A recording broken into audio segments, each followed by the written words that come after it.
How to change font on Android. This tutorial shows you how to switch it up without needing root access. First, open the Settings app on your Android device. From there, tap Display. After that, tap Font Size and Style.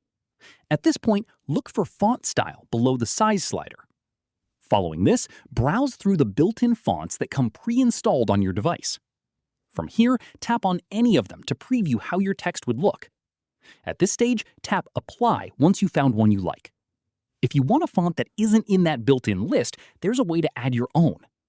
Following this, tap Download Fonts within that same font style screen, since some devices let you browse and download additional fonts directly from there. From here, select the font you want and tap Download. Give it a moment while it downloads. At this stage, once it's downloaded, tap on it to select it, then tap Apply. That's how you change font on Android. If this helped, drop a like, subscribe for more Android tutorials, and hit the bell so you don't miss the next one. Catch you then!